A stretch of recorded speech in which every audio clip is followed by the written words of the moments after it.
करते हैं कि वो रूबरू हों।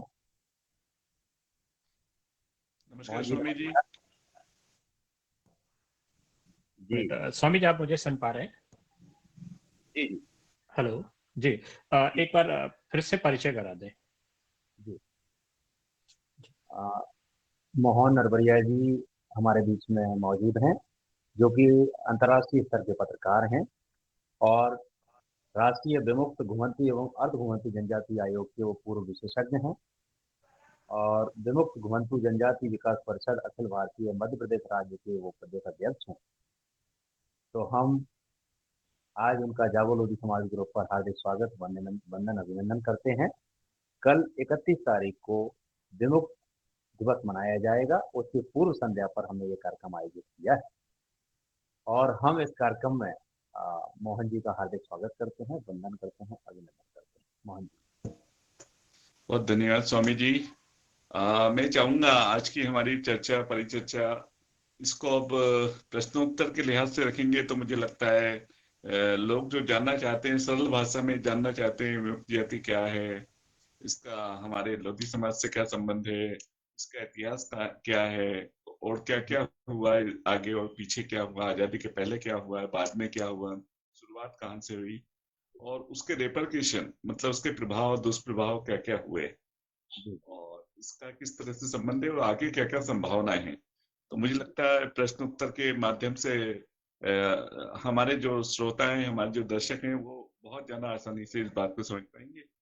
तो मैं बागडोर आपको सौंपता हूँ कि जिस शैली में भी आपको लगता है आप प्रश्न पूछेंगे, मैं आपके सभी प्रश्नों का जवाब देने का प्रयास करूंगा। बिल्कुल बिल्कुल। सबसे पहले तो मोहन जी ये बताएं कि विमुक्त का अर्थ क्या है और विमुक्त जातियां कौन कौन क्या होती हैं, मतलब विमुक्त क्या है। देखिए, विमुक्त मतलब मुक्त होना, मतलब आप किसी चीज के साथ थे, उससे मुक्त हो गए, उससे फ्री हो गए आप। ये मोटे तौर पे एक अर्थ है विमुक्त होने का या मुक्त होने का। विमुक्त जातियां वो जातियां हैं जिनको कभी क्रिमिनल ट्राइब यानी अपराधी जाति माना जाता था और फिर उस टेक से उस नियम से उसको मुक्त कर दिया गया, तो वो विमुक्त जाति कहलाने लगी। ये मोटे तौर पे एक अर्थ है और उसके संदर्भ में लोग इसको जानते हैं और मानते हैं। और मेरे ख्याल है सरल भाषा में समझाएंगे तो ही ठीक है, और आगे के प्रश्न में हम बाकी बताएंगे भी कैसे और क्या क्या चीजें होती है। तो विमुक्त से आशय ये कि किसी चीज का ठप्पा लगा है उससे मुक्त होना। जी, आपने अभी एक शब्द बोला था क्रिमिनल ट्राइब। जी तो जी। ये क्रिमिनल ट्राइब एक्ट क्या है और किसने तथा ये क्यों लागू किया गया था। अ, देखिए, जब से ईस्ट इंडिया कंपनी भारत आई थी, अंग्रेज आए थे भारत, व्यापारी के रूप में आए थे हमारे यहाँ। फिर आए और यहाँ पे अपने व्यापार के साथ साथ अपने टैक्स का पैटर्न, अपनी सुविधाएं हमारे राजाओं से महाराजाओं से लेते चले गए। फिर उनको लगा कि इन पे राज भी किया जा सकता है, इनको अपना उपनिवेश भी बनाया जा सकता है भारत को। उपनिवेश से ऐसा ये कि राज्य कहीं और चल रहा है और उसकी राजधानी, उसका एक छोटा हिस्सा, उस पर कंट्रोल अपना रखना और वहां के लोगों के माध्यम से रखना और सीधे अपने जरिए भी रखना। तो इस तरह जी भारत को उपनिवेश बनाने के लिए अपनी रणनीतियां लाते गए। पहले ब्रिटिश इंडिया कंपनी ने किया, फिर वह पीछे से जो अंग्रेज राज था, ब्रिटिश सरकार थी, उसको वो ले आए। क्योंकि उसमें व्यापार में, धंधे में जब वो अपनी कूटनीति राजनीति के हिसाब से कहीं पिछड़ने लग गए, तो उनको लगा कि अपने को कंट्रोल लाना है तो अपनी मिलिट्री होना चाहिए, अपनी पुलिस होना चाहिए, अपना राज्य होना चाहिए। इस तरह वो हमारे देश में आए थे। तो वो आए, उनका विरोध शुरू हुआ, छोटे बड़े स्तर पे शुरू हुआ, कभी सन्यासियों ने किया, कभी किसने किया, कभी कैसा हुआ। मगर वास्तव में विमुक्त के युद्ध की शुरुआत, लड़ाई की शुरुआत, उसके विद्रोह की शुरुआत, उसका अपोज करने की शुरुआत वो हुई 1842 के आसपास। जी 1840 के आसपास वाराणसी में एक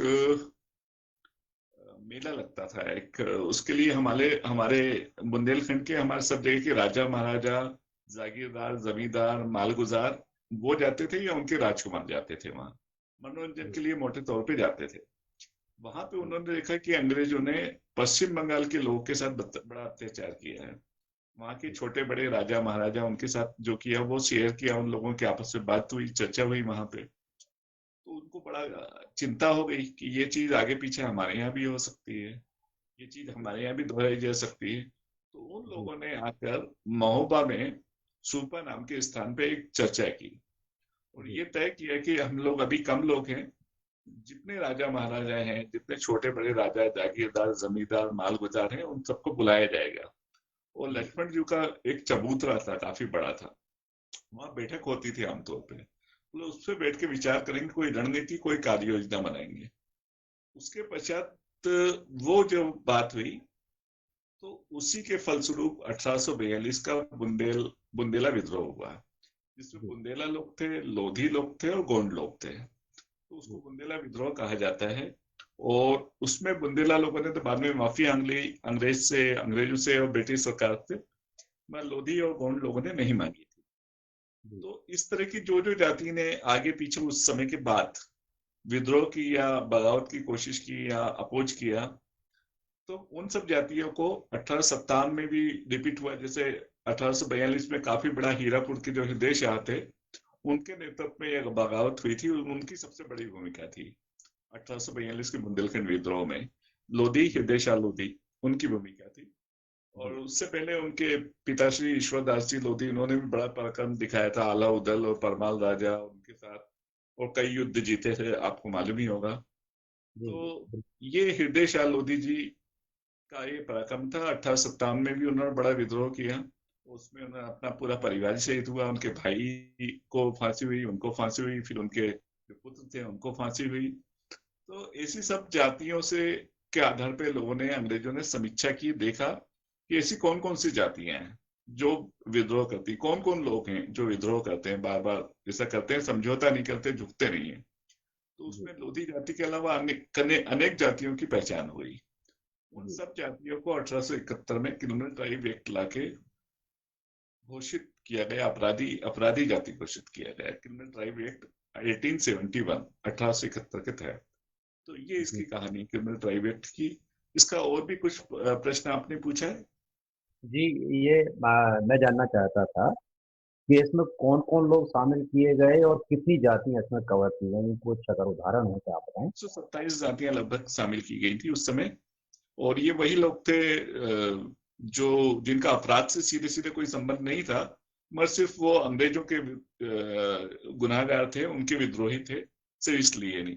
और उन पर ठप्पा लगाया कि आदतन अपराधी हैं, चोरी करते हैं, उठाईगिरी करते हैं, कोई ठगता है, कोई कुछ करता है, ऐसा झूठा सच्चा ब्लेम देके।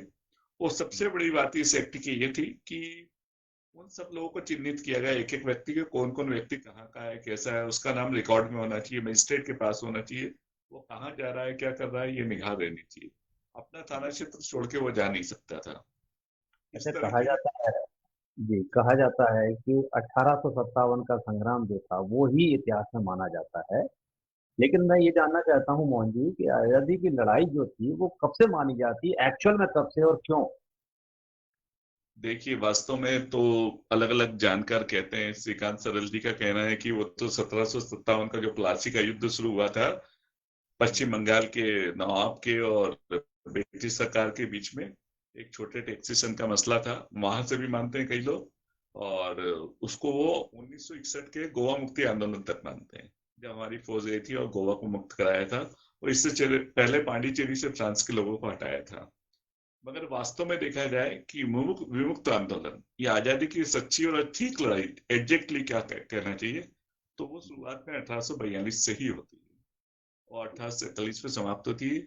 मगर ये बात और है कि हमारे विमुक्त जाति के जितने लोग हैं, उनके लिए वो आजादी 5 साल बाद मिली थी, यानी 31 अगस्त 1952 को मिली। क्योंकि आजादी के 5 साल बाद भी उनको किसी तरह का अधिकार, जिस तरह के अधिकार छीने गए थे अंग्रेज सरकार द्वारा, वो उसी प्रकार छीने बने रहे और उनको सही आबादी आजादी जो है 31 अगस्त 1952 को मिली, तभी से उनके अधिकारों को वापस बहाल किया गया। जी जी, आजादी की इसमें एक और मेरा प्रश्न है आपसे कि आजादी की प्रमुख लड़ाइयाँ और युद्ध और क्रांतियाँ, ये अलग अलग वर्ड हैं, पर ये हैं कौन कौन सी? देखिए, आजादी की कई लड़ाइयां हुई और उसके कई कारण भी रहे। वो मैंने जैसे कि आपको बताया कि पलासी की युद्ध से शुरू हुई वो चीजें, और फिर वो अलग अलग समय अलग अलग छोटे बड़े विद्रोह भी हुए, क्रांतियां भी बड़ी कहलाई, छोटे भी कहला है। कई को हम स्वतंत्र संग्राम सेनानी बोलते हैं, किसी को विद्रोह बोलते हैं, किसी को कुछ बोलते हैं।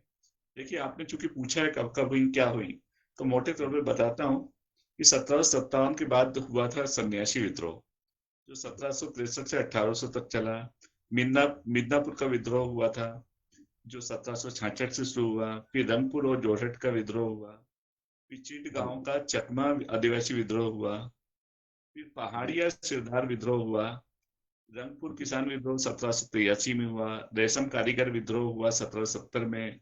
वीरभूमि विद्रोह हुआ 1788 में। मिदनापुर आदिवासी विद्रोह हुआ 1799 में। विजयनगरम विद्रोह हुआ 1794 में। केरल में कोट्टायम विद्रोह हुआ 1787 में। त्रावणकोर का थेल कुंभी विद्रोह हुआ 1808 में हुआ। और कारीगरों का विद्रोह एक हुआ था। फिर उसके बाद खासी विद्रोह हुआ। फिर पलामू का विद्रोह हुआ। और बुंदेलखंड का जी विद्रोह जिसमें बोलते हैं मुखियाओं का विद्रोह, वो एक हुआ था जी 1808 से 12, मगर वो छोटा विद्रोह था।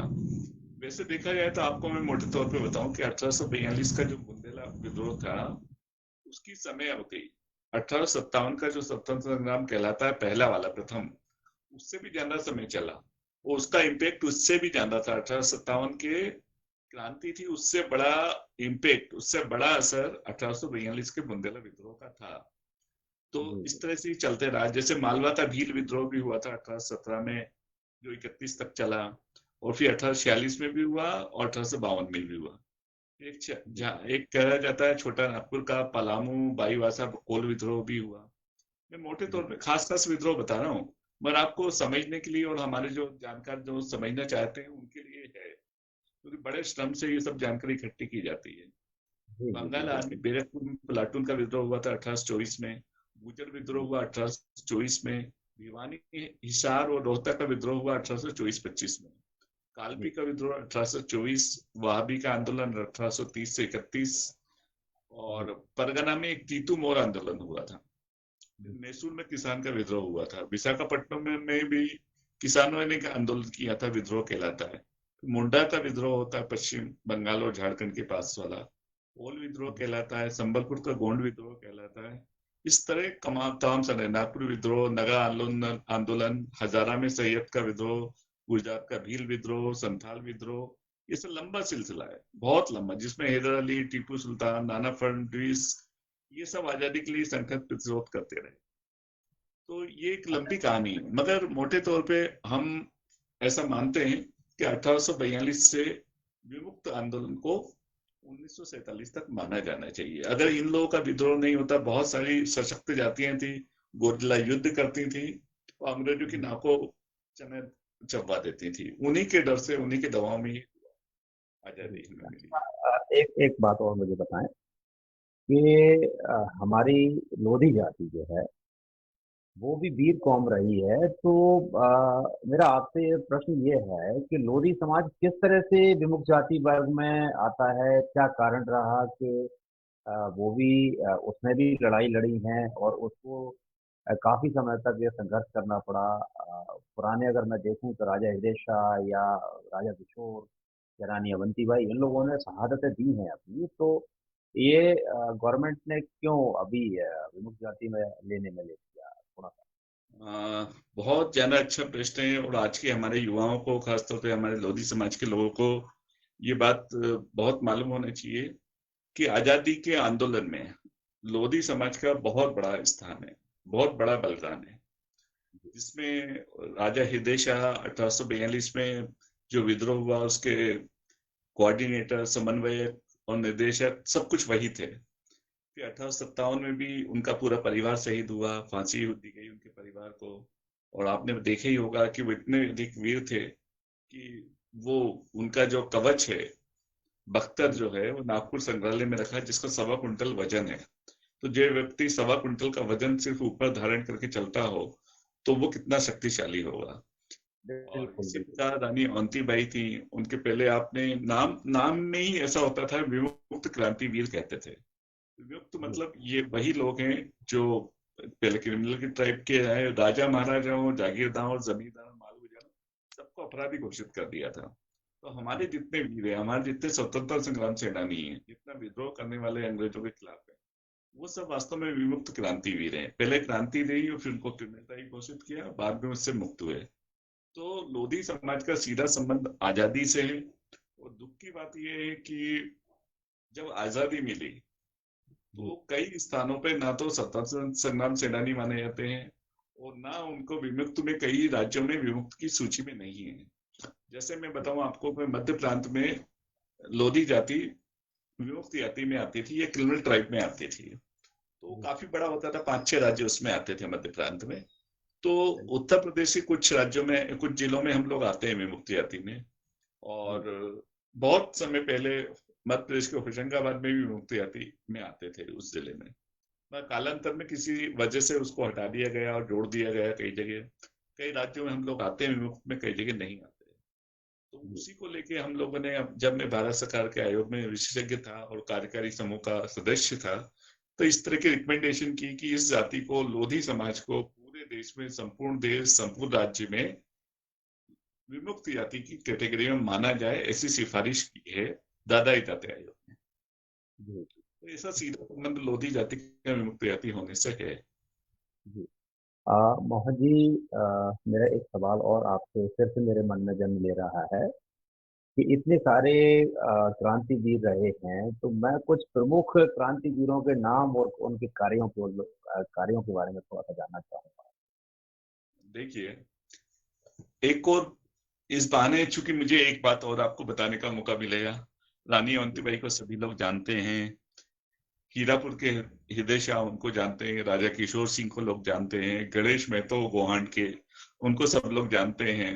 उनके पिताजी को सब लोग जानते हैं कि बहुत कम उम्र में, 22 साल की उम्र में उन्होंने गोहांड का किला जीता और अपने पिताजी को जो कैद थे वहां उनको मुक्त कराया।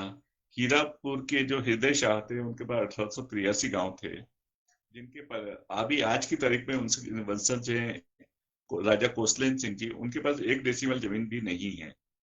ये बड़े अफसोस की बात है। और इतने बड़े राजा थे। और उस समय ये था कि राजा जो है सिर्फ अपने इलाके का राजा नहीं होता था, उसकी जाति का भी नेता होता था, जाति का भी करता धरता होता था। तो उस जाति के प्रति उसके राज्य से बाहर भी कहीं ज्यादती हो, उनके साथ अपमानजनक कोई बात हो, तो वहां के लोकल राजा ये मान के चलते थे कि राजा हृदय शाह लोधियों के मान सम्मान की खातिर हमारे यहाँ भी युद्ध करने आ सकते हैं। तो उनके एक राज्य में राजा होते हुए हृदय शाह लोधी के सभी जगह दूर दूर तक भी समाज के लोगों का मान सम्मान और प्रतिष्ठा एक बनी रहती थी। और राजा हृदय शाह इस तरह से बहुत मशहूर हुए। उन्होंने काफी काम किए। गणेश महतो का मैंने बताया, रानी अवंतीबाई का आपको मैंने बताया कि पति के बाद उन्होंने जिस तरह से लड़ाई लड़ी, जैसा कौशल था उनका, अपना क्षेत्र बढ़ाया क्रांति के समय, काफी दूर दूर तक उन्होंने कब्जे कर लिया था अंग्रेजों के राज्य पे, उनके इलाके पे। तो हमारे लोगों ने 2-4 नाम नहीं है, मैंने सरस्वती बाई का ललितपुर की आपको जिक्र किया था। लगभग मोटे तौर पे जिनका नाम गैजेटियर वगैरह में आता है, ऐसे लगभग हमारे 300 छोटे बड़े लोग थे जिन्होंने अपना क्रांति में अपनी जानें दी। और मोटे तौर पे ऐसा अनुमान है कि विभिन्न विद्रोह के समय और विभिन्न विद्रोह के साथ में क्रांति अलग अलग हुई, जो मुठभेड़ें हुई, इसमें अलग अलग समय पे लगभग 3 करोड़ लोगों को अंग्रेजों ने फांसी दी थी। ये बहुत बड़ी बात थी, 3 करोड़ लोगों को एक साथ फांसी देना बहुत बड़ी बात थी। अच्छा, ये जो क्रिमिनल ट्राइब एक्ट लागू होने की जो कमेटियां बनी, तो वो कमेटियों की समीक्षा के लिए भी कुछ कार्य किया गया, और उसके परिणाम क्या रहे, थोड़ा सा प्रकाश डालें। बिल्कुल, बहुत अच्छा प्रश्न है कि सिर्फ अंग्रेजों ने ये नहीं किया कि 1871 में सिर्फ क्रिमिनल ट्राइब एक्ट बना दिया, उसकी समीक्षा के नाम पे अलग अलग कमेटी भी बनाते रहे वो, जब तक कि देश हमारा आजाद नहीं हो गया। तो उस समिति में हम लोगों को ऐसा बड़ा पॉजिटिव सोचे तो लगता है कि उसकी समीक्षा की होगी और कई जातियों को बाहर कर दिया होगा, उससे मुक्त कर दिया होगा अच्छे चाल चलन के आधार पर, मतलब जैसा अंग्रेज सोचते हैं। मगर हमारे लोगों ने कभी माफी नहीं मांगी और ना कभी झुके। तो हमें उससे कभी भी हमारी जाति को या इस तरह की समान जातियों को कभी कोई रिलैक्सेशन या उसमें छूट नहीं मिली। बाकी हर बार हर कमेटी जो भी आई उसने प्रतिबंधों को और कड़ा किया कि आपको क्षेत्र से बाहर जाना है, परमिशन लेना पड़ेगी, आप जी चूंकि ज्यादा एक्टिव रहते हो तो आपको गर्म करके एक लोहा माथे पे लगा देंगे, तो आपने देखा होगा कभी कई लोग इससे सफेद पट्टा कपड़े का भी बांधते हैं, तो ये उस समय का चलन है, क्योंकि वो जी घाव जो था, निशान जो था अपराधी होने का, अपराधी जाति होने का, उसको छुपाते। जी एक जी। पैर में लोहे का कड़ा गर्म करके डाल दिया जाता था, वो रहता था हमेशा कि ये कड़े वाला और सिर पे इस तरह का पट्टा बांधने वाला, मतलब ये अपराधी जाति से संबंध है इसका। इस जी तरह जी के लगातार ये कमेटियां बनती रही, और इसका सिलसिला 1985 से शुरू हुआ, 1938 और 42 तक चला। तो अनेक कमेटियां बनी, एक आध कमेटी जो थी जिसने समस्याओं को जानने का प्रयास भी किया, मगर मोटे तौर पे तो बात यह है कि हम लोग पर संकट बढ़ता चला गया लगातार, और जब तक कि हम आजाद नहीं हुए। जी। अच्छा, थोड़ा सा ये बताएंगे कि इसमें एक वर्ड आता है, हैबिचुअल अफेंडर एक्ट। तो ये क्या है? हैबिचुअल अफेंडर एक्ट क्या है, और ये किस सन में आया, कब आया, और इसका क्या मतलब क्या है, इसका महत्व क्या बढ़िया बढ़िया, बहुत बढ़िया प्रश्न है। देखिए, क्रिमिनल ट्राइब एक्ट लागू हुआ था 1871 में, है? और इसके अंतर्गत हम लोगों को अपराधी जाति घोषित किया गया 127 जातियों को। इसकी संख्या थोड़ी घटती बढ़ती रही, मगर मोटे तौर पे वही रही। मगर जब देश आजाद हुआ 15 अगस्त 1947 को, तब कहने को पूरा देश आजाद हो गया, मगर जितनी विमुक्त जातियां अभी कहलाती हैं, उस समय अपराधी जाति थी जब अंग्रेज थे। अंग्रेज चले गए, देश आजाद हो गया, तब भी ये जातियां उसी वर्ग में बनी रही, वो आजाद नहीं हो पाई। जी उनको आजादी मिली 31 अगस्त 1952 को, जो विमुक्त दिवस कहलाता है। तो वो 5 साल बाद आजाद हुए। अब वो आजाद कैसे हुए, उसकी भी एक कहानी है। जी सरदार वल्लभ भाई पटेल उस समय होते थे, केंद्र में बहुत शक्तिशाली थे, उनकी निगाह में ये सब बातें थी कि देश आजाद किन लोगों के कारण हुआ, कैसे हुआ, उन पे क्या अत्याचार हुए। तो उनको लगा इनको इस सामाजिक जो बदनामी का एक ठप्पा लगा कि अपराधी जाति के हैं और देश के खिलाफ काम करते हैं, क्योंकि ये तो अंग्रेजों जी के खिलाफ थे। मगर ये देश तो आजाद हो गया, अब तो ये इस देश वाले ही लोग हैं जिनके कारण ही देश आजाद हुआ है। तो इन लोगों को इस बदनामी से, इस बदनुमा धब्बे को हटाना चाहिए। तो उनके प्रस्ताव पे ये म्यूचुअल अफेंडर्स एक्ट लाया गया, और तब ये जातियों को अपराधी जाति होने से मुक्ति दी गई, और विमुक्त जाति वर्ग तब से आया है। और म्यूचुअल अफेंडर्स एक्ट 31 अगस्त 1952 से आया। और सबसे बड़ी बात है कि सियासी तौर पे भले हम लोग विमुक्त जाति से छूट गए हों 15 अगस्त के बाद, 47 के बाद हम 31 अगस्त 52 को आजाद हो गए हों, लेकिन उसके बाद भी सरकारें, पुलिस प्रशासन, उनका रवैया इन सब जातियों के प्रति मोटे तौर पे वही बना रहा है। मतलब अभी भी जन्मजात अपराधी न मान करके वो आदतन अपराधी को मानते ही, अगर यूं हाँ, कहा जाए। पहले उस समय हमको क्रिमिनल ट्राइब जब एक्ट लाए थे तो जन्मजात अपराधी घोषित किया था, और 1952 के बाद भी जन्मजात अपराधी से छुटकारा मिल गया। मगर अभी भी इन सब जातियों को पुलिस प्रशासन और बाकी लोग आदतन अपराधी तो मानते ही है। और ये जबकि बहुत। वो पुलिस ट्रेनिंग में और बाकी अलग अलग टाइम में उनको बताया जाता है कि आपको ऐसा नहीं करना है, ऐसा करना है, इनके साथ ऐसी बात करना है। और जो राष्ट्रीय मानव संसाधन विभाग है या मानव अधिकार आयोग के लोग हैं, और बाकी जो ट्रेनिंग होती है पुलिस की, उसमें ही बताया जाता है, पर उसका पालन कभी नहीं किया जाता। अच्छा, ये जो हैबिचुअल अफेंडर एक्ट जो आया, तो इससे विमुक्त जातियों की सामाजिक स्थिति में कोई परिवर्तन आया या नहीं? अगर आया तो क्या कारण? नहीं आया, मोटे तौर पे नहीं आया। कहने को घोषित रूप से तो हम लोग अपराधी जाति से मुक्त हो गए, मगर आदतन अपराधी की श्रेणी में कई जातियां बनी रही। आदतन अपराधी का आशय ये होता है कि कोई व्यक्ति 3 या 4 बार कोई अपराध करता है तो उसको आदतन मानते हैं। मगर इन जातियों को व्यक्ति एक बार भी अपराध करेगा वही तो आदतन में आ जाएगा। इस तरह से मोटे तौर पे ये आशय है। तो ये लोग उस चीज से कभी मुक्त नहीं हो पाए, और आज भी ऑफिशियली एफआईआर में लिखते हैं फला पारदी फला कंजर इसने ये किया, और कंजर जाति के इतने लोग पकड़ाए, ऐसा किया और वैसा किया। तो जी आज भी पुलिस उसका उल्लेख करते हुए करती है, जबकि उन पे पुलिस वालों के खिलाफ कार्रवाई होना चाहिए। अगर इस तरह की कार्रवाई करते हैं तो वो मानव अधिकार आयोग को, केंद्रीय गृह मंत्रालय को, बाकी को संज्ञान लेके इस पे कार्रवाई करना चाहिए, मगर व्यवहार में ऐसा नहीं हो पा रहा है। अच्छा, जैसे मान लीजिए, उदाहरण के तौर पर मैं अगर ये कहूँ कि कोई अ, बहुत बड़ी बात अगर कोई हो जाती है मान लीजिए, तो उससे बचने के लिए कई लोग धर्म परिवर्तन कर लेते हैं। तो हाँ, क्या ये क्रिमिनल ट्राइब एक्ट जब चला तो इससे बचने के लिए कुछ लोगों ने क्या धर्म परिवर्तन किया, और किया तो क्यों और कैसे? और लोधी जाति ने भी क्या ऐसा किया उस समय? यदि हाँ, थोड़ा सा बताइए। देखिए ये बात बिल्कुल सही है, क्योंकि हम टूटना जानते थे, झुकना नहीं, ऐसा था। खासतौर पर लोधी समाज और भी संकुचित जातियां उस समय थी, प्रभावी जातियां थी, तो उसमें ये हाल था कि नहीं, जैसे गुर्जर हैं तो बड़े गुर्जर हो गए, वो कुछ लोग मुस्लिम के रूप में रहने लग गए।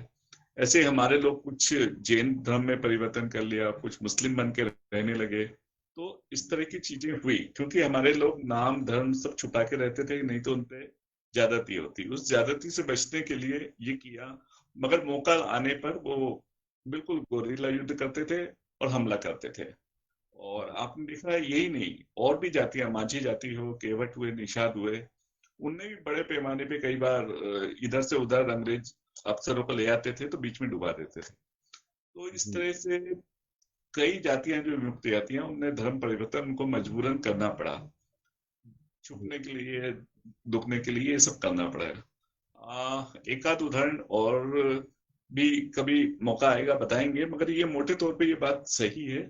और ये सब हुआ है, मुस्लिम ही नहीं, जैन धर्म में भी लोधी समाज के लोगों ने जैन धर्म भी अपनाया है, वो इसीलिए अपनाया है, सिर्फ छुपने के लिए। जी। अच्छा, एक लोद्रवा राज्य, लोद्रवा राज्य कहा गया है, और तो राजस्थान का इससे क्या मतलब, राजस्थान से इसका क्या संबंध है? और थोड़ा विस्तार से बताइएगा इसको, क्योंकि इसका प्रभाव है, मतलब एक प्रभाव हुआ है इसका, तो क्या है इसका पूरा, थोड़ा सा डिटेल बताइए। देखिए लोथरवा बहुत बड़ा राज्य था, और ये जैसलमेर के और बाड़मेर के पास बॉर्डर पे था, जो आज का पाकिस्तान हिंदुस्तान बॉर्डर कहलाता था। और वो लोधी वंश का था, लोधी हमारे लोग थे जो इसके प्रमुख होते थे, और वही राजकाज चलाते थे। या अंग्रेजों की ज्यादती बढ़ी और ये सब छुपना रुकना पड़ा, ये सब चीजें करना पड़ी, तो जी। उसके चलते उस वंश के भी अलग अनेक लोगों का ये आती ही बात सामने कि उन्होंने भी जैन धर्म अपनाया। और जी। उसी के कारण खासतौर पे राजस्थान के कई जैन मंदिरों में आप देखेंगे तो वहां शिलालेख पाए जाते हैं जिसपे लिखा फला लोधी ने ये भवन बनवाया, फला मंदिर फला लोधी ने बनवाया, फला लोधा ने बनवाया, ऐसा स्पष्ट लिखा मिलता है। तो ये लोधवा बहुत प्रभावी एक राज होता था, और उसके प्रमुख हमारे लोधी समाज से ही होते थे, और जी। उसका सीधा संबंध इस तरह से है जो मैंने आपको बताया। बिल्कुल। अच्छा, उत्तर प्रदेश में और मध्य प्रदेश में आपने जैसा कि पहले ही बताया कि कुछ जिलों में अ, विमुक्त जाति के सर्टिफिकेट दिए गए लोधियों को, और वो आते हैं उन जिलों में। तो ये जिले लगभग थोड़ा सा मुझे बता पाएंगे कि किन किन जिलों में ये सर्टिफिकेट इशू हुए? दो तीन जिले हैं, और वहाँ के लोगों को विमुक्त जाति के नाते आरक्षण का लाभ मिला है, वहाँ के शिक्षण संस्थानों में रहने के लिए भी मिला है। मैंने आपको बताया था, जैसे मध्य प्रदेश का होशंगाबाद है और उत्तर प्रदेश के दो जिले हैं। और अब वो चूंकि हमारी सिफारिश गई है भारत सरकार के आयोग की, दादा दाता आयोग की, तो उसको जी। पूरे संपूर्ण भारत में लागू करना है। तो अब वो जिलों का जो महत्व है वो अलग तरह से हो जाएगा जब अलग अलग राज्यों में ये चीज का विस्तार होगा। और एक और चीज मैं बता दूं कि मध्य प्रदेश में 1995 में एस सी बिहार साहब चीफ सेक्रेटरी होते थे, मुख्य सचिव भारत एमपी गवर्नमेंट में। और उस समय उनके प्रयासों से उनको ये मसला सामने लाने पर 1991 में मध्य प्रदेश का विमुक्त घुमंतु जनजाति अभिकरण बन गया था, घुमक्कड़ अर्ध घुमक्कड़ जाति का। जी। तो ये जो है इस तरह से 1998 में काम करने लग गया था मध्य प्रदेश का अधिकरण। और हरियाणा का भी बन चुका है, राजस्थान का भी है, और इसके साथ ही गुजरात में भी अभिकरण है। अन्य राज्यों में कार्रवाई चल रही है। उत्तर प्रदेश में अभी अभिकरण या बोर्ड जिसको बोलते हैं विमुक्त और घुमंतु जनजाति का, वो नहीं बना है। विमुक्त और घुमंतु अर्ध घुमंतु जनजाति से आशय ये है कि विमुक्त जातियां वो जो अपराधी जाति में क्रिमिनल ट्राइब एक्ट में आती थी, घुमंती वो जो भटकती रहती है फुल टाइम, और अर्ध घुमंतु जो पार्ट टाइम भटकती है, कुछ समय के लिए भटकती है। तो इनको जी। एक वर्ग में रख के इसलिए विचार किया गया कि कई घुमंतु जाति होने के साथ विमुक्त में भी आती है, और कई विमुक्त जाति अर्ध घुमंतु में भी आती है, और कई बार अलग अलग भी आती है। मगर इनका जिस तरह का काम रहा, जिस तरह से शंका की दृष्टि से अंग्रेज देखते थे, उनको एक जैसा देखते थे। तो जी जी। इसलिए इनके लिए एक ही आयोग बनता आया है हमेशा से, एक ही बोर्ड बनते आया है। अच्छा, थोड़ा सा ये बताएं कि स्वतंत्रता प्राप्ति के पश्चात इन विमुक्त जाति यानी घुमंतु और घुमंतु जनजातियों की इनकी कितनी समितियां बने या कितने आयोग बने और कहाँ काम कर रहे हैं अभी? देखिए, आजादी के बाद एंगर कमेटी आई, कई कमेटियां बनी हैं। लगभग 8 कमेटी आजादी के बाद भारत में बनी। वो भी मोटे तौर पे गवर्नमेंट ने इसलिए बनाई कि इन जातियों का संरक्षण हो पाए, इन जातियों की जो समस्या है उनका निदान हो पाए, और उनके अपग्रेडेशन के लिए, उनके उन्नयन के लिए हम कुछ काम कर पाए, भारत सरकार कुछ काम कर पाए। इस तरह 8 कमेटियां बनी और उन्होंने अपनी अपनी सिफारिश रखी, अपने तरीके से उस चीज को बताने की कोशिश की। कुछ जातियों की सिलेक्टेड लोगों ने काम किया, जैसे एंगर कमेटी थी, तो उसमें एक जाति को, तमिलनाडु ने उनकी एक जाति को लेके एक सिंगल सिफारिश को मानते हुए वहां पे उसको लाभ दे दिया, कुछ जगह नहीं जी। दिया। तो इस तरह की चीजें हुई, मगर किसी ने सिफारिश, उस समितियों की सारी सिफारिश मान ली और भारत सरकार ने या राज्य सरकारों ने, ऐसा कभी नहीं हो पाया। जी। अच्छा, देश में लगभग कितनी जातियां हैं इसके अंदर का लगभग मतलब एक अप्रोक्सीमेट कितनी जातियां आती हैं? देखिए, मैं मध्य प्रदेश से शुरुआत करता हूँ। मध्य प्रदेश में 21 जातियां हैं जो विमुक्त की जाति के वर्ग में आती हैं, और घुमंतु और अर्धघुमंतु जाति वो 30 है। इस तरह टोटल 51 जाति विमुक्त और घुमंतु दोनों मिला के आती है, 21 विमुक्त में और 30 घुमंतु और अर्धघुमंतु जनजाति में। मगर हमारा जो आयोग था, इदाते आयोग, जिसने 2019 में रिपोर्ट फाइल की है, जनवरी के 8 तारीख को, तो 8 जनवरी 2019 को उसमें 4 जातियों और जोड़ने की सिफारिश हमने की है, उसमें लोधी समाज भी है। तो इस तरह 55 जाति हो जाएगी टोटल जी। मध्य प्रदेश में, और पूरे देश में सबसे ज्यादा जातियां, 21 जातियां, वो मध्य प्रदेश में ही है, विमुक्त जाति। लगभग टोटल कितने लोग होंगे इस वर्ग में, एक अनुमान या उसका कोई आधार? देखिए, मोटे तौर पर छोटी बड़ी जाति माने पूरे देश में, विमुक्त की भी मान ले, घुमंतु भी मान ले, अर्धघुमंतु भी मान ले, तो मुझे लगता है 1658 के आसपास जातियां हैं पूरे देश में। और 2011 में सुप्रीम कोर्ट के एक मामले में रजिस्ट्रार जनरल ऑफ इंडिया ने एक हलफनामा पेश किया था सुप्रीम कोर्ट में, जिसमें उन्होंने माना था कि देश में 15 करोड़ लोग ऐसे हैं जो इस जाति वर्ग में आते हैं, जिनके पास कोई परिचय पत्र नहीं है, फोटो आईडी नहीं है, कोई ना राशन कार्ड है, ना आधार कार्ड है, ना लाइसेंस है, कुछ भी नहीं है। और जी। मुझे लगता है, मेरा अनुमान है, और जो विशेषज्ञ हैं, अन्य विशेषज्ञ, अन्य जानकार है, उनका भी ऐसा मानना है, ये संख्या 20 करोड़ से ऊपर है। जी। आज की तारीख में 20 करोड़ लोग ऐसे हैं देश में, कि अगर आप 130 करोड़ की जनसंख्या देश में मानते हैं, तो उस गिनी हुई जनसंख्या के अलावा भी 20 करोड़ लोग हैं देश में रह रहे हैं, जो कहीं रिकॉर्ड पे नहीं है, और जिनको किसी तरह की कोई सुविधा का लाभ भारत सरकार की या राज्य सरकार की किसी सुविधा का लाभ नहीं मिल रहा। अच्छा, आदरणीय भिखुराम इदाते दादाजी इसके अध्यक्ष भी रहे हैं, तो क्या इन्होंने जो सिफारिशें की हैं आयोग के सरकार आयोग के माध्यम से सरकार को जो सिफारिशें की हैं, क्या अभी तक उन पे कुछ अमल हुआ या सरकार इस बात को सुन नहीं रही है? देखिए, मोटे तौर पे दादा भिखू राम इदाती जी जो कोंकण से आते हैं, वो आयोग के अध्यक्ष थे, इदाते आयोग के, जिसने 2013 में गठन हुआ और 2014 में काम शुरू हुआ। 2019 में उसने रिपोर्ट दी और 5 साल काम किया। दादा इदाते उसके अध्यक्ष थे। उसके 10 सदस्य रहे, श्रवण सिंह राठौर साहब, डॉक्टर बी के लोधी उसमें उप सचिव रहे आयोग में। मैंने वर्किंग ग्रुप के मेंबर की हैसियत से काम किया और एज ए एक्सपर्ट मैंने काम किया, और इन जातियों की पहचान कैसी है, क्या है, और उनके लिए किस तरह से इंफॉर्मेशन, एजुकेशन और इस तरह का काम होना चाहिए, वो सब मैंने बताया अपनी सिफारिश में। तो उन्होंने उस पर 20 पॉइंट पे मोटा मोटी हम लोगों ने सिफारिश की थी। तो उसकी बहुत सारी सिफारिशों पर अभी काम होना बाकी है, मगर उसकी एक प्रमुख मांग ये भी थी कि राष्ट्रीय कल्याण बोर्ड का गठन होना चाहिए। तो राष्ट्रीय कल्याण बोर्ड का गठन भारत सरकार ने कर दिया है, और जो आयोग के अध्यक्ष रहे दादा भीखूराम जी दाते, वही उस कल्याण बोर्ड के भी अध्यक्ष इस समय।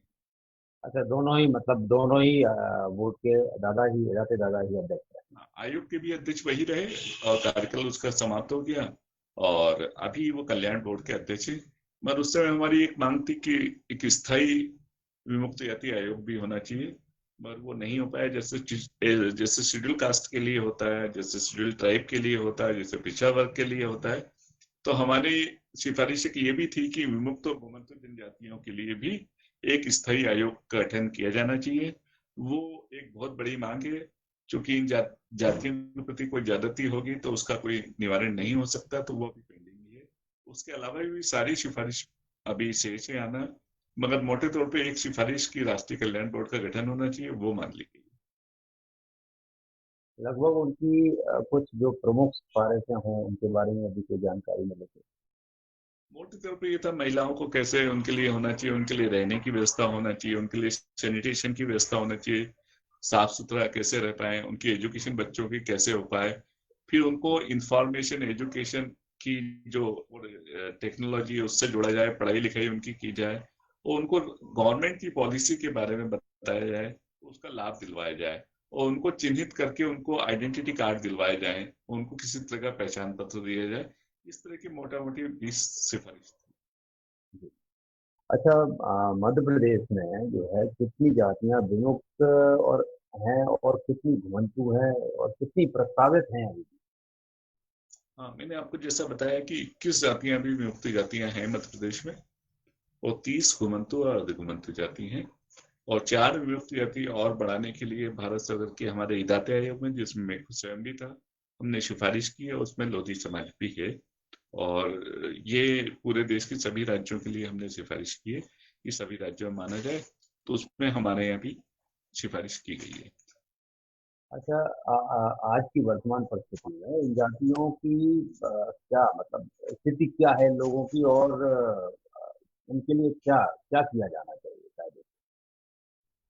देखिए, मोटे तौर पे ज्यादातर जो जातियां हैं उसमें लोधी गुजर जैसी जातियां कुछ जो पढ़ लिख गई, जो स्टेबल हो गई, जिनके पास कार्ड है, पहचान है, जिनकी नौकरी अलग गई, उनकी अगर बात छोड़ दी जाए तो ज्यादातर की हालत बहुत ही दयनीय है। मतलब उनको अति पिछड़ा कहा जा सकता है कि उनसे पिछड़ा और कोई नहीं। इन्हें सामाजिक स्थिति, राजनीतिक, आर्थिक सभी तरह से मान लें, क्योंकि उनके पास जब आइडेंटिटी कार्ड ही नहीं है कुछ, तो भारत सरकार हो या राज्य सरकार हो, किसी की किसी योजना का कोई लाभ उनको मिल ही नहीं सकता।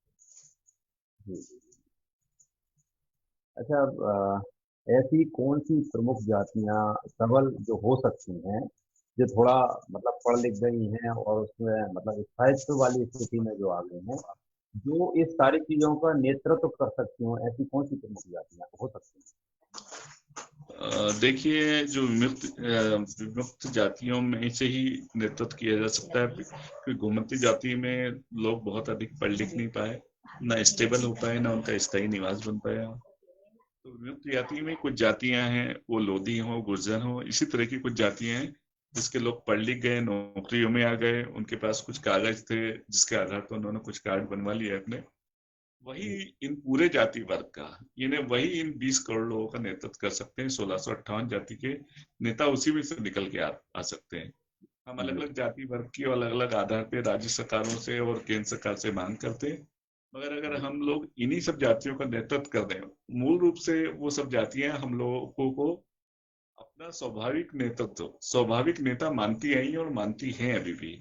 हमारे पुराने राजा महाराजा, क्रांतिकारी, विमुक्त क्रांतिवीर उनको अपना राजा ही मानती थी, भले गोंड हो, आदिवासी हो, छोटे बड़े लोग हो, तो वो आज भी लोधी समाज और उनके की तरफ देखते हैं आशा भरी निगाहों से। हम आज भी नेतृत्व कर सकते हैं, उसमें क्षमता हम में है, बस ये है कि बस उनके लिए हम आके खड़े हो जाए। मोहन जी, घड़ी की सुइयां इशारा कर रही हैं कि कार्यक्रम समापन किया जा रहा है, और मेरा आपसे आखिरी प्रश्न मैं आपसे ये करूंगा कि आपका क्या मत है इस विषय में कि केंद्र और राज्य सरकार को अब और क्या कदम उठाने चाहिए इन जातियों? देखिए, सबसे पहले तो इन सब जातियों को पहचान करना चाहिए और वो जहां भी रहते हो, जैसे भी रहते हो, उनके रहने के ठिकाने पे जाके उनको चिन्हित करके उनको आइडेंटिटी कार्ड देना चाहिए, मतदाता कार्ड उनके बनाने चाहिए। देखिए, जब उनके पास मतदाता कार्ड होगा तो उनके वोट की वैल्यू होगी और हर पार्टी हर सरकार को उसके वोट की जरूरत होगी। जब वही नहीं है तो उनके लिए एक सबसे उदासीन रवैया नेताओं का और सरकारों का ही उनके प्रति रहता है। जब उनके पास एक मतदाता कार्ड हो जाएगा तो हर एक व्यक्ति को उसकी जरूरत होगी, हर सरकार को होगी, हर राजनीतिक को होगी। 20 करोड़ वोट का सवाल है। अगर आज की तारीख में कोई पार्टी, कोई नेता, किसी की वजह से भी 20 करोड़ लोग वोटर कार्ड हासिल कर लेते हैं तो वो बहुत बड़ी एक ताकत होगी। वो 20 करोड़ लोग जिधर जो व्यक्ति उनके लिए काम करेगा उसको वोट कर सकते हैं। तो बिल्कुल। ये एक तरीका है जिसके जरिए आप अपनी ताकत भी बता सकते हैं और इतने बड़े वर्ग का 1658 जातियों का नेतृत्व भी कर सकते हैं और एक बड़ी राजनीतिक शक्ति और ताकत बन के भी सामने आ सकते बिल्कुल। मोहन जी, आप जागो लोधी समाज के पटल पर आए। आपने विभक्त घुमंतु अर्धघुमंतु जातियों के विषय में इतनी अच्छी चर्चा की, बहुत ही ज्ञानवर्धक चर्चा आपने की। अभी तक कुछ लोगों को तो यही नहीं पता कि विमुक्त है क्या, घुमंतु अर्धघुमंतु है क्या। आपने विस्तृत जानकारी दी। आपका बहुत बहुत धन्यवाद है कि आप जागो लोधी हैं। समाज के पटल पर आकर के इतनी सारी जानकारी दी। यदि और कुछ कहना चाहते हैं। देखिए, मैं दो चीजें आपको बस मुझे लगता है कि बतानी चाहिए। वो एक तो ये कि 1928-30 के आसपास साइमन कमीशन आया था भारत में और तब वो जातियों को लेके किन जातियों को विशेष सुविधा देना चाहिए, किन की दशा दिशा बहुत खराब है तो क्या करना चाहिए। तो उस समय इन जातियों की, उस समय ओबीसी का वक्त तो नहीं था, हमारा एससी का था और एसटी का था। तो बाबा अम्बेडकर जो कहलाते हैं, डॉक्टर भीमराव अम्बेडकर जी, उनको साइमन कमीशन के समक्ष बुलाया गया था। उनसे पूछा गया था कि एससी का क्या करना है, एसटी का क्या करना है। तो उन्होंने अपनी मांगे रखी थी, अपनी बात रखी थी, पुरजोर तरीके से रखी थी। मगर हमारे लोगों को शायद मालूम हो, मगर मेरे को एक इतिहास के जानकार की हैसियत से जो सही है वही बताना पड़ता है, वही मैं बताऊंगा। जब उनसे पूछा गया कि इन क्रिमिनल ट्राइब एक्ट के अंतर्गत आने वाली जातियों का क्या करना चाहिए, तो उनका ये कहना था कि इनके बारे में मुझे कुछ नहीं कहना है। तो उस पे उन्होंने कोई पॉजिटिव और निगेटिव कुछ भी नहीं कहा था। अगर उस समय कुछ कहा होता तो हमारी दशा दिशा कुछ और हो सकती थी। तो वो एक बड़ा सेटबैक था कि क्योंकि हमारा अपना नेता विमुक्त जाति, घुमंतु जाति, आदि घुमंतु जाति, इस किसी वर्ग में कोई बड़ा नेता उस समय इस तरह का वॉइस वाला, आवाज वाला वो नहीं था। एक और चीज मुझे याद आती है, वो भी मैं आपसे शेयर करता हूँ कि रामधारी कूका आंदोलन एक पंजाब का हुआ है। तो वहां के लोगों ने बड़ी वीरता से अंग्रेजों की खिलाफत की थी और लड़ाई लड़ी आजादी की, और वह सब हुआ। वहां के लोगों ने एक बार पुरजोर मांग उठाई कि हमारे गांव के सभी लोगों ने बड़ा आंदोलन करके बहुत सारी जान माल का नुकसान हुआ, तो हम लोगों के लिए कुछ विशेष होना चाहिए। तो जब ये दबाव बढ़ा था, केंद्र सरकार ने 1500 करोड़ रुपए एक पर्टिकुलर गांव के उद्धार के लिए, विकास के लिए, उन्नयन के लिए दिए और बड़ी राशि आई और उस गांव का आमूलचूल परिवर्तन हो गया, बड़ा विकास हुआ। मुझे लगता है इस तरह की मांग हम बुंदेलखंड के लिए कर सकते हैं, जहाँ से आजादी का इतना बड़ा आंदोलन हुआ, इतना बड़ा विद्रोह हुआ। तो वो एक मसला है जिसमें हम वहाँ के लोगों को कर सकते हैं। ये एक पहली स्टेप है विमुक्त जाति के लिए जिसको हम कर सकते हैं। और विमुक्त जाति की बात मानी जाती है तो आगे जाके हम स्वतंत्र संग्राम सेनानी थे ये भी बात रख सकते हैं। और उसके नाते आपको मालूम है कि जब से लागू होता है ये चीज तो अगली 3 पीढ़ी को उसका लाभ मिलता है। और केंद्र सरकार से 31,000 रुपए की सहायता मिलती है और राज्य सरकार से अलग सुविधाएं मिलती है। तो एक बड़ी लंबी लड़ाई है ये, अभी वैचारिक स्तर पे और हम लोगों ने शुरुआत की है। मगर जो हमारा समाज जिसने इतना बड़ा बलिदान दिया हमारे पूर्वजों ने, उसके महत्व को अगर आज भी हम नहीं समझेंगे, उसके महत्व को, और हमारे युवा अगर नहीं जानेंगे कि हमारा कितना गौरवशाली इतिहास है, तो फिर बिल्कुल। उसको ये लाभ नहीं मिल पाएगा। हमारी जाति के लोगों को जो केंद्र और राज्य सरकार से लाभ मिलना चाहिए, जिसके लिए ऑलरेडी हमने लड़ाई लड़के कानूनी और सिफारिश भी की हुई है, और उसको वो हाथ सामने रखा है, उसको नहीं उठा पाएंगे तो बड़ा अफसोस होता है।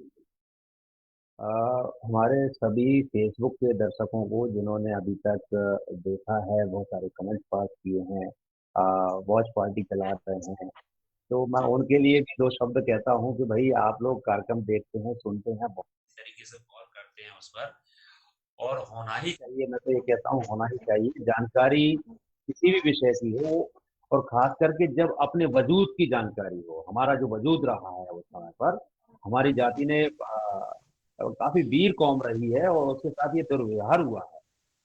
और आज कहीं भी ये कह दिया जाता है कि इस जाति को उच्च पद पर न जाने दिया जाए, तो कितना कष्ट होता है। हमारे जब जो हमारे पूर्वजों ने शहादत दी है, उनकी शहादत यूं ही हम नहीं जाने देंगे। हम निश्चित रूप से लड़ाई लड़ेंगे और उसमें हम आके ही दम लेंगे, ऐसा मेरा मानना है। तो जी। मेरे सभी दर्शकों का जो जिन्होंने हमारी बात को सुनी और इतने गंभीर विषय को सुनी, क्योंकि इस तरह के विषय में लोगों की मैंने देखा रुचि नहीं होती है, मगर ये मान सम्मान से जुड़ा है हमारा विषय है, हमारे गौरव का, हमारा बहुत गौरवशाली इतिहास है। इसके बारे में तो लोगों को जानना चाहिए और उसके जानकर अगर आपका गर्व महसूस होता है, आपको लगता है हम बहुत वीरों के संतान हैं और हमारा इस देश को आजाद करने में, इस आज जिस स्थिति में हम रह पा रहे हैं उसमें बहुत बड़ा योगदान है। उनने अपनी जिंदगी, अपना जान माल, राज काज पाठ सब छोड़ दिया, तो मुझे लगता है गौरव करना चाहिए। और आज जो हमको मिल सकता है उसको तो हमको लेना ही चाहिए, किसी हाल में लेना चाहिए। जरूरत पड़े तो आंदोलन भी करना चाहिए, कानूनी लड़ाई भी लड़ना चाहिए और थोड़ा सा एक्टिव होना चाहिए लोगों को।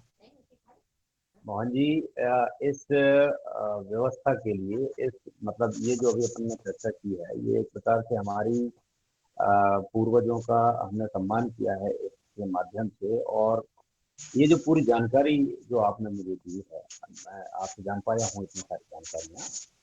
तो इन्हीं जानकारी को लेकर के मैं एक गीत तैयार कर रहा हूँ और कल 31 तारीख है। वो गीत बहुत जोशीला होगा और नए युवाओं के लिए वो गीत जोशीला होगा, क्योंकि वो उन बुजुर्गों वो हमारे वंशजों के बारे में जान सकें, वो हमारे वीर कौम के बारे में जान सकें, हमारे शहादत जिन लोग दिनों ने दिए उन शहीदों के बारे में जान सकें। तो वो जोश खरोश से भरा हुआ गीत कल मैं कोशिश करूंगा कि कल उसको श्रद्धांजलि के रूप में, गीतांजलि के रूप में मैं उसको प्रस्तुत कर पाऊँ। मैं ऐसा प्रयास करूंगा आज रात को कि कल तक वो मैं चीज तैयार कर पाऊँ, क्योंकि विजय जी शायद मेरे ख्याल से मेरे सामने आ गए हैं अभी। जी, और अगली विजय बधाई शुभकामनाएं। मैं एक चीज और बोलना चाहता हूँ आपके माध्यम से और इस पटल के माध्यम से, कि हमारे जितने सामाजिक संगठन है, हमारी महासभा है हो या हमारे शिक्षण संस्थान हो या हमारे अधिकारी हो जो शिक्षा का एक एक मसाल बड़ी सी जलाए कर रहे हैं, उनको इस विषय में भी जुड़ना चाहिए और मालूम करना चाहिए विमुक्ति जाति क्या है, लोधी समाज का क्या उससे संबंध है, हम क्यों और कैसे आते हैं, उसका लाभ कैसे मिल सकता है, और इस आंदोलन में, इस मुहिम में जुड़ना चाहिए। उन सबको काम करना चाहिए, अपने एक विंग बनाना चाहिए, कुछ लोग बनाना चाहिए और जरूरत पड़े तो उसके लिए संसाधन भी जुटाने चाहिए। जी जी, बिल्कुल बिल्कुल मोहन जी, मेरी जो विधा है, मैं उस विधा से समाज सेवा अवश्य कर रहा हूँ। लेखन की विधा है, गीत संगीत और उसको रिकॉर्ड कराने का मेरे को अनुभव है। तो मैं इस माध्यम से तो सेवा कर ही पाता हूँ, ज्यादा उतना टाइम तो नहीं होता, लेकिन योग आध्यात्म के साथ साथ में मैं यदि इस लाइन को बराबर लेके चल पा रहा हूँ, तो शायद मेरी योग की ऊर्जा की शक्ति ही मुझे इतना बल प्रदान करती है कि मैं बराबर कदम से कदम मिला करके चल पाता हूँ। विजय जी आ गए हैं, तो विजय जी से हम थोड़ा सा अभी भी रूबरू और हो कोई प्रश्न आपको आ रहे हो या आप जो जुड़े हुए साथी कोई पूछना चाहते हो, तो कुछ भी प्रश्न पूछें, कैसा भी पूछें, मैं जवाब दे सकता हूँ।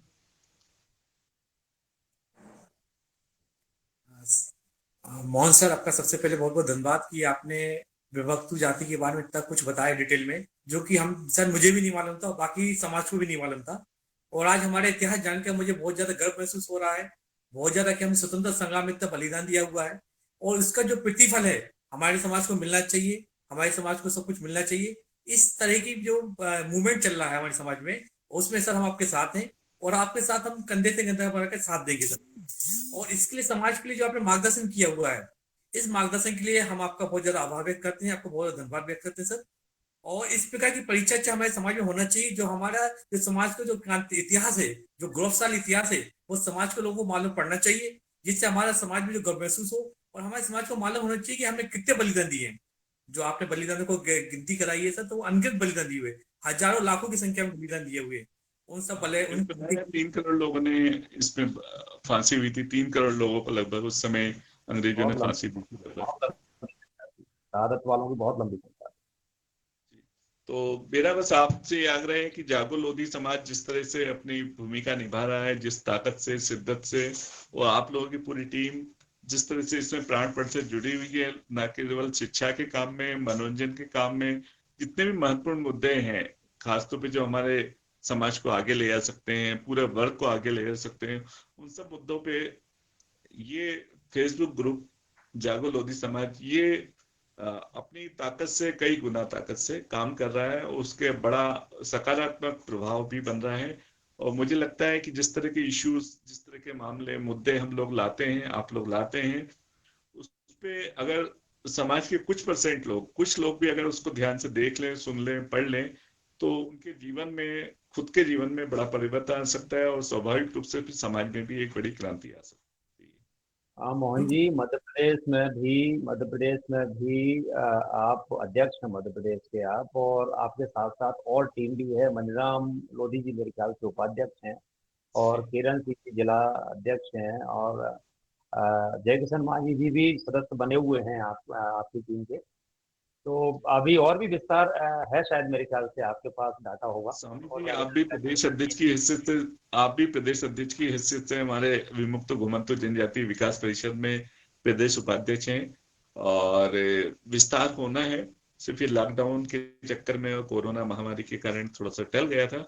मगर जितने भी इस जाति के वर्ग में जितनी जातियां आती हैं, उन सब जातियों के लोगों को, प्रतिनिधि को लेके, खासतौर पर सशक्त लोग जो इस मामले को समझते हैं और जानते हो, उनकी रुचि हो। खास बात तो ये, शक्ति ताकत कम ज्यादा हो सकती है, मगर रुचि पूरी होना चाहिए।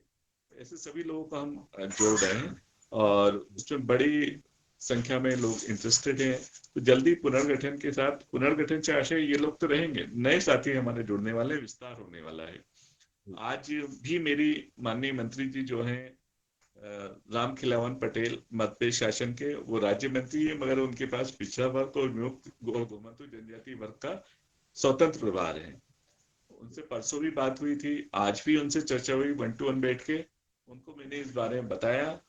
कल विमुक्त दिवस के अवसर पर 31 अगस्त को सभी जिला कलेक्टरों को कहा गया है कि जो वीडियो कॉन्फ्रेंसिंग है उसके जरिए वो जुड़ेंगे, और हर जिले में 5 प्रतिनिधियों को, इन जातियों को बुलाया गया है। उनको वो संदेश देंगे, उनसे फीडबैक लेंगे, क्या समस्या है, क्या है और क्या होना चाहिए। मैंने भी अपनी बात उनको कुछ बताई है, और उन्होंने कहा था कि भारत सरकार में रह के अपने पूरे देश में जो मार्गदर्शन दिया है, जो सलाह दी है, जो जिस पे काम किया है, और जिसके रोशनी में आयोग और बाकी भारत सरकार काम आगे बढ़ रहे हैं, तो आप मध्य प्रदेश की जो सरकार है, इसमें भी आप हमारी मदद करिए, मार्गदर्शन करिए। तो हमने बोला कि अगर सरकार कोई अच्छा काम कर रही है तो हम लोग कंधे से कंधा मिला के आपके साथ खड़े हैं। और इससे आज मेरी उनसे मुलाकात हुई थी। ग्रुप के एडमिन विजय लोधी जी हमारे सामने उपस्थित हैं, और मैं इस ग्रुप के माध्यम से मैं अपनी एक बात और कहना चाहता हूँ जी। कि जागो लोधी समाज ग्रुप पर दिव्य लोधी कला मंच के नाम से एक कार्यक्रम शाम को 9:30 बजे से चलाया जाता है।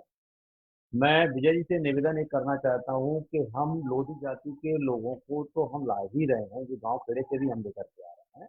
जी। मेरा ऐसा मानना है, ऐसा सोच है मेरा, कि हम थोड़ा सा यदि इसका और विस्तार करना चाहते हैं, इसको और पॉपुलर करना चाहते हैं, तो हम घुमक्कड़, अर्ध घुमक्कड़ जनजातियों के जो लोग हैं, उनमें से भी एकाध लोगों को लेकर के आए, तो मेरे ख्याल से ज्यादा प्रभाव पड़ेगा। अच्छी बात कही, क्योंकि वो हमको ही अपना नेता मानते हैं।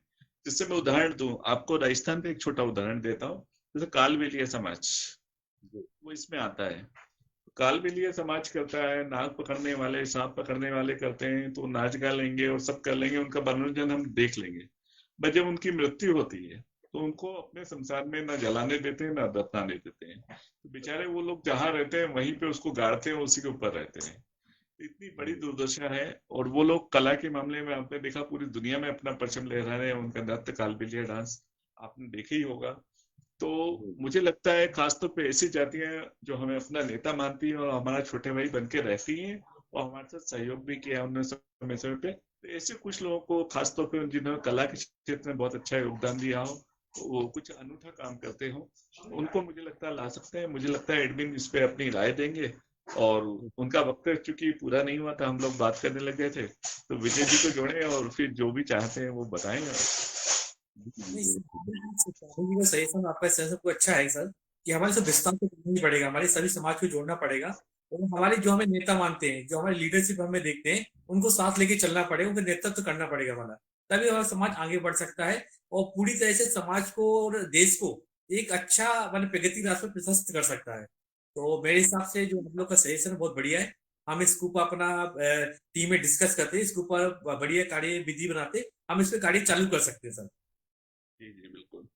देखिए मैंने देखा उत्तराखंड का बड़ गुज्जर, मैं आपको उदाहरण देता हूँ, एक बड़ गुज्जर जाति है वहां पे जो भेड़ बत्ती चलाती है, उनके सबके नाम आप देखेंगे तो बड़ा हैरान हो जाएंगे। फला मोहम्मद गुजर फला लोधा, ऐसा 3-4 नाम उसमें आते हैं, उसमें 3-3 4-4 सरनेम आते हैं। मगर वो लोग ना तो नमाज पढ़ने जाते हैं, ना वो दफनाते हैं, वो अग्नि से ही उसका अंतिम संस्कार करते हैं। तो इस तरह के जो बहुत सारी जाति थी जो कुछ टाइम पीरियड के लिए दूसरी जाति और धर्म के नाम रखने लग गई थी, मगर अंत में और पहले स्पष्ट रूप से हमारा नाम लिखती थी, और उनकी प्रार्थना, धार्मिक पद्धतियां और तरीके, खान पान सब कुछ वैसे ही है। वो जाति भी बार बार कोशिश करती हैं। कई जातियों को उत्तराखंड में हमने रहने का मकान और ये सब भी दिलवाए हुए हैं। जब मैं भारत सरकार के आयोग में था, उनकी समस्याएं आती थी, सब लोग मुझसे जुड़े थे, तब इन सब लोगों को हमने चिन्हित किया और उनको उनका हक दिलाया। ऐसे ही एक लाल चौक का मामला है जम्मू कश्मीर का, आपको मालूम ही होगा। वहाँ हमारे केंद्रीय मंत्री पर्यटन और संस्कृति श्री प्रहलाद पटेल जी जब एक बार आंदोलन के सिलसिले में गए और वहां पर एकदम हंगामा मच गया, झगड़ा हो गया, तो एक घर में जाके रुकना पड़ा, उनको छुपना पड़ा। तो मालूम पड़ा वो किसी मुस्लिम का घर था, मगर उसने उनको रखा, संभाला और बोला कि मैं आपकी लोधी समाज से ही हूँ, और इसी समय इतने 1 पीढ़ी 2 पीढ़ी पहले ये नाम होते थे हमारे, बाद में ये हो गए, और मगर मैं वापिस अपने समाज में जुड़ना चाहता हूँ, तो क्या करें। तो उन्होंने हमारी जाति के एक सम्मेलन में ये बात रखी भी थी कि अगर ऐसे लोग वापसी अपनी करने चाहते हैं तो क्या तरीका होना चाहिए। तो ऐसे कुछ चीजें हैं, ऐसे कुछ मुद्दे हैं जो हमारे नेताओं के ज्ञान में, संज्ञान में भी हैं, समाज के ज्ञान में भी हैं। तो कुछ चीजें हैं जिसपे सभी लोगों को विचार करना चाहिए, और क्या हो सकता है क्या नहीं हो सकता है, ये क्योंकि पॉलिसी की बात है, नीति की बात है। तो मगर ये मुद्दे हैं अपनी जगह जो कि बड़े बड़े प्रश्न उठाते हैं और जिसपे हमारा हमको सोचने के लिए मजबूर करते हैं। जी मोहन जी, मैं थोड़ा सा निवेदन करूंगा कि घड़ी की सुई हमें इशारा कर रही है, 10 बज गए हैं, लगभग 1 घंटा हमारा कार्यक्रम पूरा हो चुका है, और विजय जी हैं हमारे सामने, ग्रुप के एडमिन हैं, हम उनकी बात को पूरा कर लेते हैं और कार्यक्रम को समाप्त किया जाता है। जी बिल्कुल बिल्कुल। मैं आपसे मोहन जी आपकी बात में सहमत हूँ कि इस प्रकार की जो सोच है इसको विस्तृत परिचर्चा होना चाहिए हमारे समाज में, और हमारे कुछ ऐसी नीति नियम बनाना चाहिए जिससे उनको समाज में वापस शामिल किया जा सके हमारे। और आपका विचार वाकई में बहुत बढ़िया है, और मैं आपका एक बार फिर बहुत बहुत आभार का अभिनंदन करता हूँ कि आपने समाज के लिए इतनी महत्वपूर्ण जानकारी दी, जो हमारे समाज के लिए, हमारे देश के लिए बहुत ही सुखदायक होंगी भविष्य में, तथा हमारे समाज के मार्ग प्रशस्त करेंगी, जो समृद्धि का मार्ग होगा, समृद्धि का मार्ग होगा, उसको आगे ले जाना वाला मार्ग होगा। उसके लिए एक बार फिर मैं तहे दिल से आपका बहुत बहुत धन्यवाद करता हूँ सर। बहुत बहुत धन्यवाद सर आपका। नमस्कार। शुक्रिया विजय जी, शुक्रिया, धन्यवाद, शुभ रात्रि।